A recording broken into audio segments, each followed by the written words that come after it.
এটি হচ্ছে আপনার টাঙ্গাইল জেলার যুব জামাতের একটি হচ্ছে সমাবেশ হচ্ছে র‍্যালি।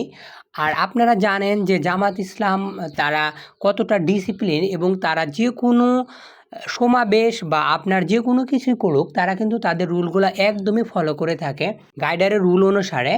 আর তারা কিন্তু প্রকৃতপক্ষে আল্লাহ তাআলারই আপনার রুল ফলো করে থাকে বা আল্লাহ তারা মনে করে যে এখানে আমি আসলাম, এখানে আমার আল্লাহ তাআলার উপর আমার উপর কী দায়িত্বটা এখানে দিয়েছেন সেটাই আমি মেনটেন করে এখানে চলবো।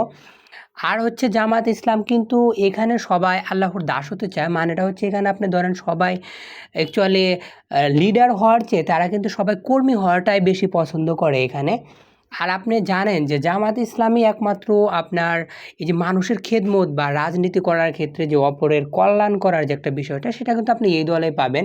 অপর যে কোনো দলে আপনার কিন্তু শুধু তারা নিজের কল্যাণই করতে চায়।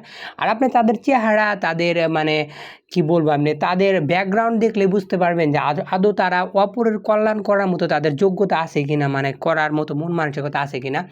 তারা নিজের কল্যাণের বাইরে গিয়ে একমাত্র তারাই জামাত ইসলামের কর্মীরাই তারা কিন্তু মানুষের খেদমত বা মানুষের কল্যাণের জন্য কাজ করে থাকে। আপনারা অবশ্যই জামাত ইসলাম এই দল সম্পর্কে জানবেন।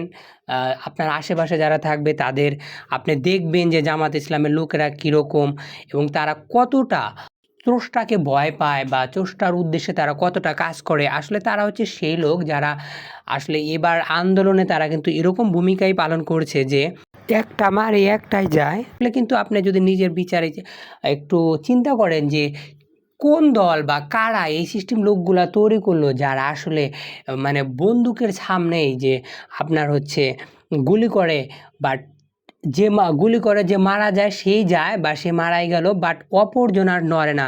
একমাত্র তারাই কিন্তু এই ধরনের মন মানসিকতা বা আল্লাহর সন্তুষ্টর জন্য কাজ করার মানুষ মন মানসিকতার লোক কিন্তু তারাই তৈরি করতে পারে। আমরা এই দলের প্রতি বিশ্বাস রাখি, এই দলটা আমাদের অবশ্যই জনকল্যাণের জন্য নিরাশ করবে না।